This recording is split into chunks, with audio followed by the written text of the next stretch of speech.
Hi, I'm Haley Kilburn, and I am here to talk about harassment, what harassment is, different qualifying factors of harassment, and conflict resolution management styles, what to avoid, healthy resolution, and I will be giving examples of each throughout. Okay, first, let's go over exactly what harassment is. There are several qualifying factors that characterize unkindly behavior as harassment. For starters, harassment can be the unjust targeting of certain identities, such as people with disabilities and females. These offenders sometimes view certain demographics as less important or easier to take advantage of. Additionally, this can include subordinates in professional settings, i.e., students versus administrators, management versus their subordinates, and other imbalances of power. To elaborate, harassment sometimes occurs when those in a position of power knowingly mislead and/or retaliate against those who report inappropriate behavior by their superiors or faculty at a university in order to keep their position of power and silence the truth. It is a punishment of sorts for daring to hold these superiors accountable for their inappropriate and unprofessional behavior. Of course, this behavior is characteristic of only certain individuals. Unlike healthy people who do not have to belittle or treat others harassingly to feel important, these individuals are often incompetent, insecure, not terribly bright, impulsive, controlling followers, easily erupt into tantrums, cowards, and likely not doing well in their professional or personal life. They are not respected by anyone, therefore abusing their power whenever they see an opportunity. There, Haley? Oh, I'm recording, yes, and I do. This recording is fine, but what I'm asking is if you have somebody else in the room, because... Certainly, there are several people. Okay. Well, can you pan that around so that way I can see? Because I have to ask them if they don't mind, or I have to make sure that I know who they are, so that way I can make sure that they're okay with you, or you're okay with us sharing your information while they're in the room. I'm okay with it. But I need to know who they are. You guys can go. Can you swing it around so I can see, please? No, that's not necessary.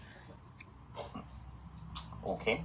You don't have the right to ask me several of these things. As you can see, harassers will take any opportunity they can to feel important, even if intentionally misleading others as a byproduct. Sometimes, in fact, that is their sole intent. As we've learned so far, certain criteria are mandatory for harassment to qualify as harassment. These criteria involve environment, the individuals, their positions, and their demographics. Context matters. Inappropriate behavior, cyberbullying, and harassment. Yeah, I can't really give you the context for why this was written, like I said, because I've asked you several times. It doesn't matter the context. It absolutely matters the context. What are you talking about? Of course the context matters. Okay, Haley, are you choosing the administrative disposition or the formal? Harassment is not simply defined by unwanted, aggressive, intentionally cruel, or otherwise psychologically harmful behavior. Although those factors certainly carry weight, context matters. Harassment is as much about the behavior itself as it is about the circumstances surrounding said behavior. Because of context and its significance, there are federally protected classes due to continued abuse and disadvantages against individuals for circumstances that now require protection. Federally protected classes include race, color, religion or creed, national origin or ancestry, sex, including gender, pregnancy, sexual orientation, and gender identity, age, physical or mental disability, and veteran status. Granted, harassers in all of their glorious attributes will never admit to taking advantage of these classes, yet alone admit to their wrongful behavior to begin with. This is why special protections are set in place for clearly detrimental actions against those who fall under the aforementioned classes. If you do find yourself being harassed or otherwise mistreated, you may consider engaging in some sort of conflict resolution. Conflict resolution is simply resolving issues that need to be addressed. Different individuals respond to conflicts in different ways. The 5 most recognized conflict resolution management types are 1. Accommodating. This is entirely cooperative but comes with its problems just like the rest. Accommodation is a harasser's ultimate goal when the harassment is taking place as an imbalance of power, or consequently against the federally protected classes discussed earlier. The abuser expects the victim to accommodate them fully. Examples may include offering the victim a way out of trouble if they admit all wrongdoing when they were in fact the victim to begin with. The aggressor will strive for accommodation in their favor at all costs. The abuser will often facilitate an unfair fight. They will set a situation up for themselves to have the upper hand through means of omitting truths, intentionally misleading the other party, withholding information, etc.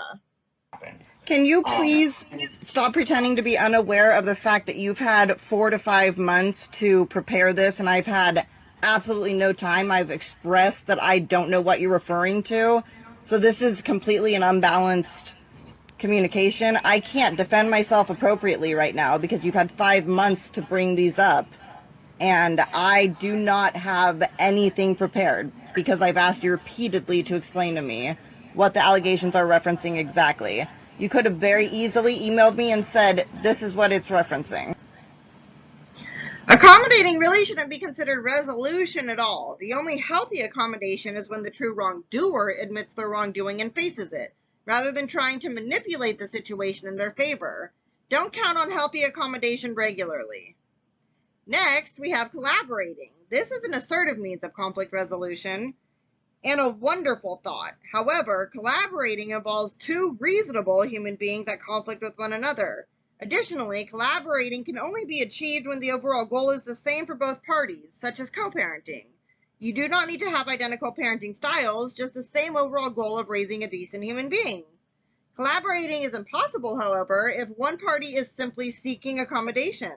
Sometimes collaborating works simply with the overall goal of both parties remaining in one another's life. This type of collaboration typically takes place among family members or friends.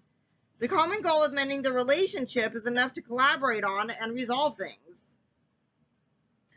Compromising is the third resolution management type. Compromising is a middle ground. Both parties win, but both parties also lose something. Like collaboration, healthy compromise requires both parties being of sound mind and mental health. An abusive individual may present a compromise, but with the true intention of accommodation. Just be careful never to compromise your well-being. The losses between the two parties should be equal in severity. Compromising and collaboration are great thoughts. They really are. They just both require two reasonable human beings. Otherwise, somebody is bound to get taken advantage of. Next, and possibly the most humiliating resolution management style, is avoidance. Oof. You do not want to be this guy. Avoidance is not resolution. It is the coward's way of attempting to suppress an issue by avoiding it. I'm actually not answering any questions until you answer my question of exactly why we are here and what the allegations are referring to. I am getting there, but I'm still trying to ask you, did you voluntarily apply for admission? I'm only here to find out what the allegations are. You're going to need to answer that question. All right. So, did you on September 3rd complain about Dr. Knoll and then the chair not appropriately handling the situation? Are you going to tell me what the exact allegations are instead of keep asking me questions? You're answering my questions with more questions, and I would like you to tell me exactly what the allegations are referring to. This is your responsibility. And I'm trying to get there.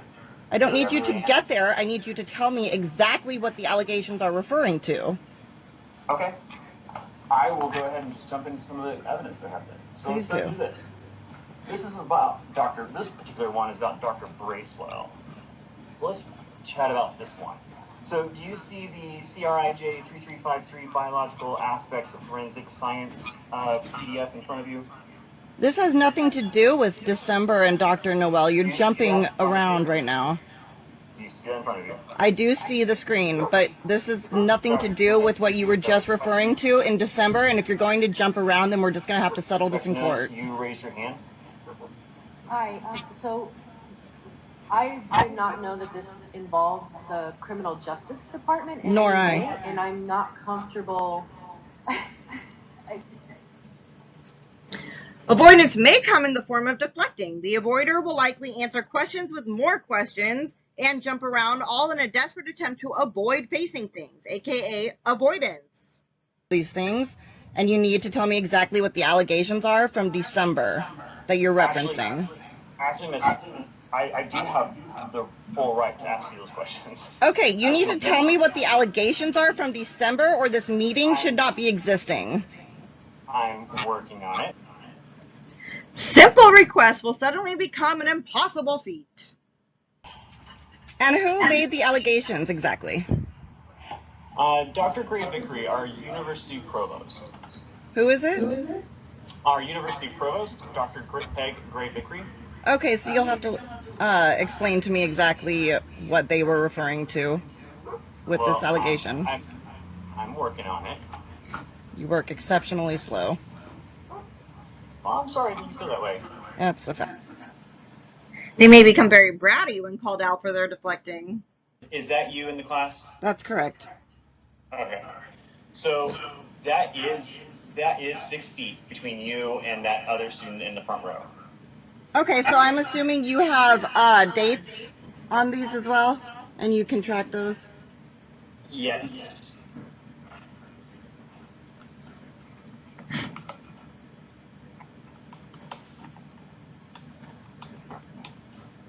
So this would have been when, I'll have to take a look and see what that image file is. Yeah, you go ahead and do that. But this, I will have to give it to the counseling department because it's saved within their class pieces, and I can't access them without their approval. You said something important to have in the meeting. None of their incompetencies are by their own hand. Everything is just so complicated. This is deflecting. Is there a reason why you don't have any of this prepared in advance? So this is in Teams, and what I'm trying to do is that there are multiple windows for me to share, and so I'm trying to pull up the correct window. Nothing will be as it seems according to the avoider, and they will incessantly deflect. Ready. You've had 4 months to get these in front of you and to know exactly what this case is in reference to. Okay. Saying okay doesn't make it so. You're going to have to actually do it at some point. All deflection will never amount to any progress. The avoider's goal is to never actually reach the point. If deflecting doesn't work for them, they may try to reestablish a power imbalance. There, Haley? Oh, I'm recording. Yes, and I do. This recording is fine, but what I'm asking is if you have somebody else in the room, because... Certainly, there are several people. Okay. Well, can you pan that around so that way I can see? Because I have to ask them if they don't mind, or I have to make sure that I know who they are, so that way I can make sure that they're okay with you, or you're okay with you sharing with us sharing your information while they're in the room. I'm okay with it. But I need to know who they are. You guys can go. Can you swing it around so I can see, please? No, that's not necessary.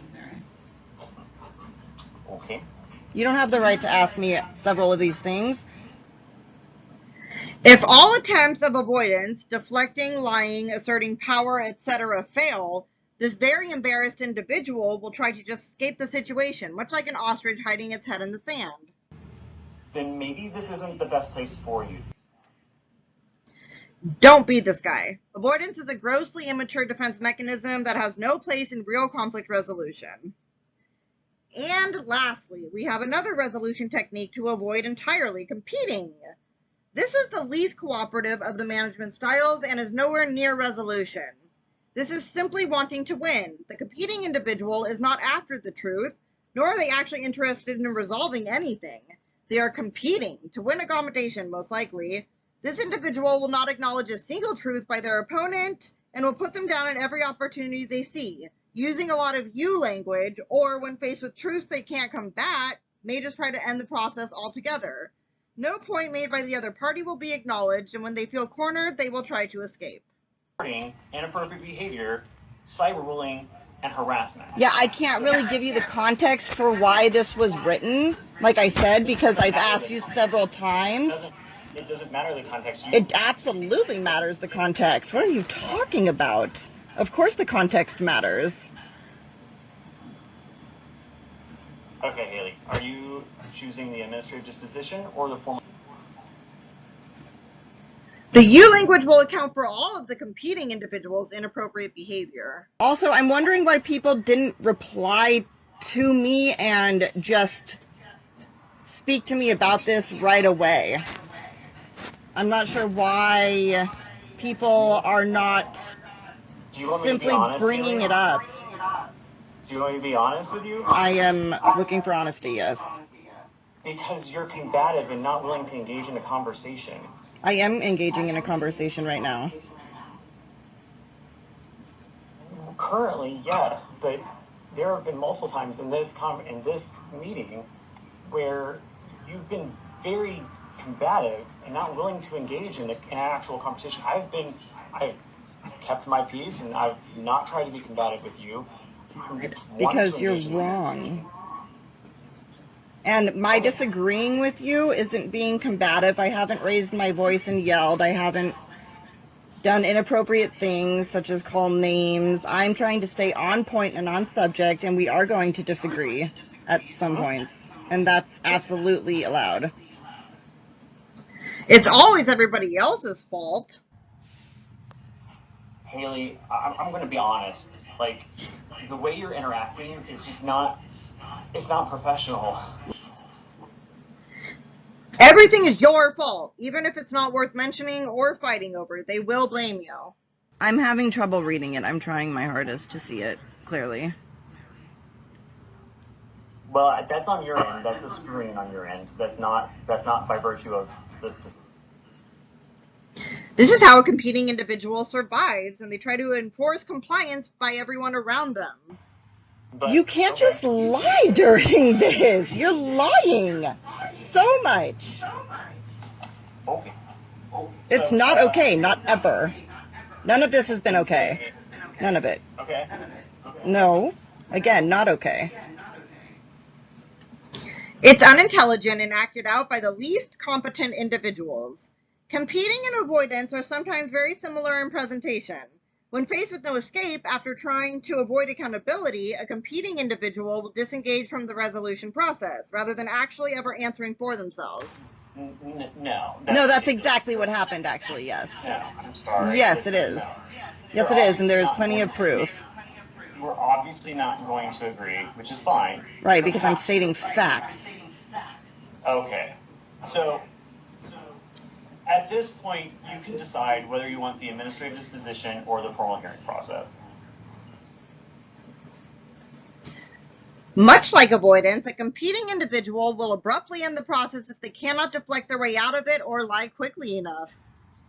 I don't have that. That's not what I'm addressing. That's what I'm addressing. Okay. So, I don't know that we're going to actually get anywhere on this. And so, all right, now that we've gone over the different conflict resolution management styles and you've probably identified where you sit comfortably, Lord willing, not avoidance or competing, let's discuss some of the other elements of healthy conflict resolution. Aside from the type of person one is in conflict with, certain elements are just as important if truly seeking resolution. Elements such as active listening are mandatory for healthy resolve. Without active listening, one person is just talking over the other, aka competing. However, you may find yourself actively listening to somebody deflecting. In this case, where honesty and accountability are absent, move on. Resolution cannot occur without total transparency. This is why a clear beginning and ending are essential. Both parties should go into any conflict resolution with full knowledge of the conflict at hand. It is absurd to expect otherwise. Additionally, both parties should end it feeling as though they had their questions and concerns answered rather than abrupt endings or wild deflecting. This isn't a tough concept to interpret. These elements are totally logical and reasonable, and in honest attempts at resolution, these elements generally present organically. If you want resolution with somebody, you're probably at least listening to them and not trying to deceive them with deflection or unfair fighting grounds such as withholding information. And lastly, belittling or making jokes at the other's expense is completely counterproductive and does not facilitate a safe place for the other party. It's not necessary and it's downright rude. Is there a reason why you weren't able to supply this to me beforehand when I asked repeatedly for it? Because that's not our process. And why you're behaving a bit childishly right now? No, I answered your. It's not in our process. Our process is to share the information when we are actually in the meeting with the students. So that is. So you're prepared and I'm not. Well, seeing how we typically assume the students know exactly why they're coming to see us. Well, you shouldn't have assumed that when I asked repeatedly and conveyed